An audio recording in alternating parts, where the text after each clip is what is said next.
Porter, how important just these last couple of wins, the way they've come heading into the SEC tournament, just how important is it the way you guys are playing right now going into this week? Well, I think he told you, I don't know how many, 2-3 weeks ago, we were talking about like our mission statement. We want to play better basketball to win games to get in the NCAA tournament. You look at this 5-game stretch, we're 3-2, and the 2 losses are against ranked teams right at the buzzer. So we've played really good basketball. We're playing together, we're playing tough, we're believing, and I think that's what you want. You want to be playing your best basketball in February and March. And besides the SEC, name another group that has a 5-game stretches like you get in the SEC. And so we're playing better basketball. I think we had 5 turnovers at Texas. I mean, just really good, a lot of things to play better basketball. Better basketball doesn't meaning making all your shots all the time. And that's what we had, a lot of good basketball plays that were winning plays that might not show up in the box score in the Texas game. But it's been huge for us to keep believing, for us to keep coming out here in front of everybody and just keep saying, man, we still got a path. We're still getting better. We're right there. And to see the guys get some results with their resiliency is exactly where we want to be going into this tournament where we can control it. We're playing better basketball. Porter, how do you, the first time you played these guys, it was 3-1 in free throws for them. So you're 2 months down the road, you're playing great basketball. How do you see the matchup this time around? Yeah, that brought back an old wound. Yeah, I'm sorry. Watching their 37 free throws with that. But they're also playing their best basketball of the year. I talk about our 5-game stretch. They just went on. They just won 4 in a row, 4 in a row in the SEC. I think Silas Demare, their point guard, is really in these last 5 games. He's up 6 points in his point average. He's averaged almost 19 a game in this stretch. He is really playing at a high level. They rebound so well. They're so big and physical. They just playing at a high clip, very confident. But the first game, we're a different team than the first day we played them. We've had growth. Jeremiah's grown from that point.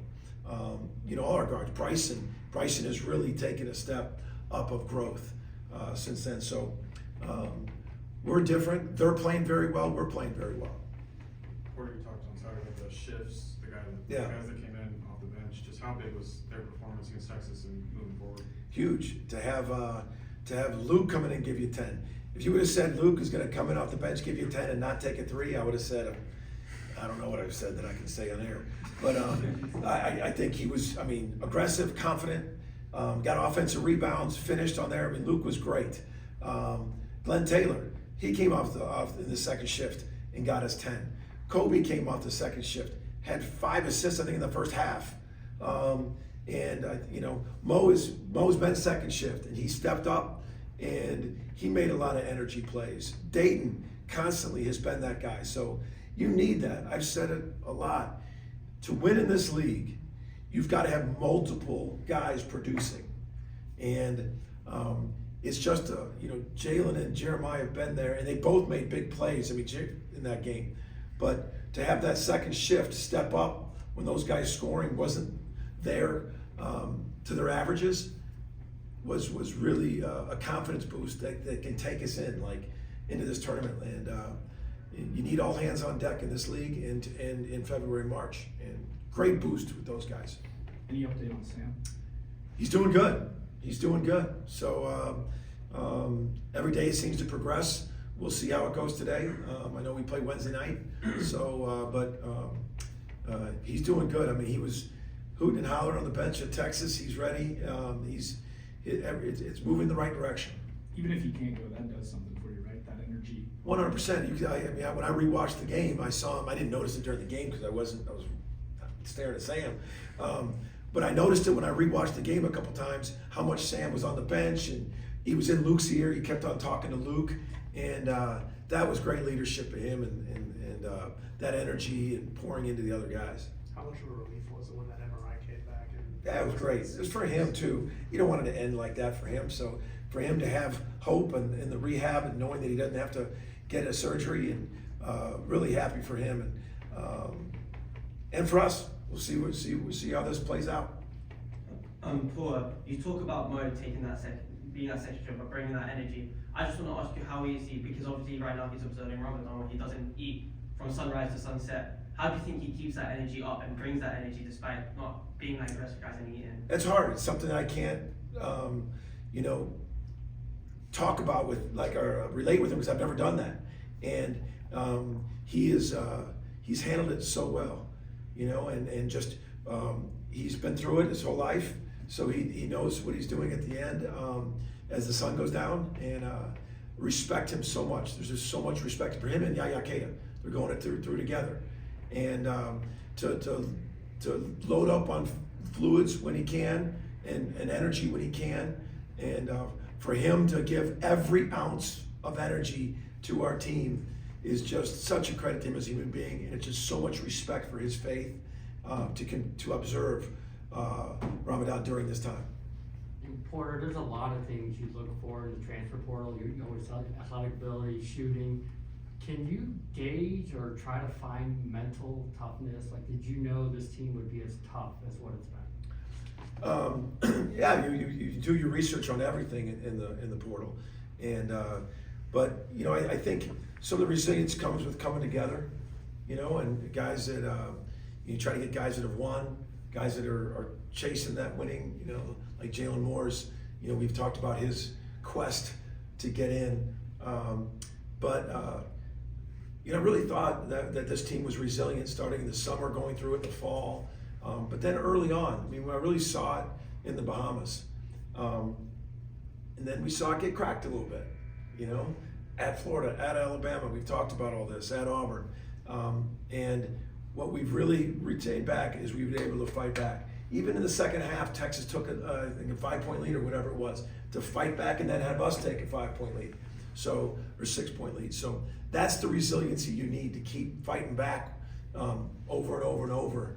And I can just see these last 5-6 games, we've regained that back, and that's really, really good news for us. Are you packing 5 seats this week, or? No, I know. They're gonna back up for you. Yeah, the guys did? Yeah, I don't know. We'll see. We'll see. We'll see. This one's it needs 2 dry cleaners. It got drenched so bad. I love that.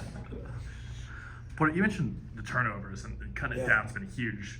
It's easy to just say less turnovers, great, everyone. But sure. What are the areas you've seen the most improvement as far as being able to cut out those mistakes to be more efficient? Recognizing in this league, the windows close so fast. The bodies, the athleticism, and everything. The windows close. Sorry to scare you like that. They close you so fast. Just making sure you pay attention. But I think they've seen that, and not getting too deep, and then playing off 2 feet. Playing off 2 feet is just such a fundamental concept of when you get to the paint and it closes off. Just to leave your feet, and we didn't do that well at Georgia. That was, after reviewing this tape, they come and they're going to try to block a lot of shots. And they did really well with that. But I just think overall, making the right play, drawing and kicking, giving yourself up when you see 3 rotate, we've been better than that because Texas is long and athletic, and they were coming. And for us to be strong with the ball, take care of the ball, being great at easy. Sometimes the easy pass is the pass right in front of you when they come, and being great at that easy pass. We're getting better at that. Where you talked a lot about defense with this team down the stretch. How you guys guarded Trey Johnson? Yeah. That just kind of give you validation. Just this team can defend anyone. It does. Offensively, we've been up in the 80s and 90s, and we've been super efficient, like you said. And we didn't shoot the ball or finish the ball as well at Texas, but it just goes to show you can win games when you're not making that many shots if you defend and rebound. And I thought what the guys did and how they played possession by possession, especially against Trey, I thought we were really connected defensively. That's why we won. It really is. I mean, our defense was really connected there at Texas because it was the first game we weren't over 80 in this stretch, but we held them down there too. So it's going to be a key to go win this time of year, but just being connected by everybody. Thank you, Coach. I appreciate it, Porter.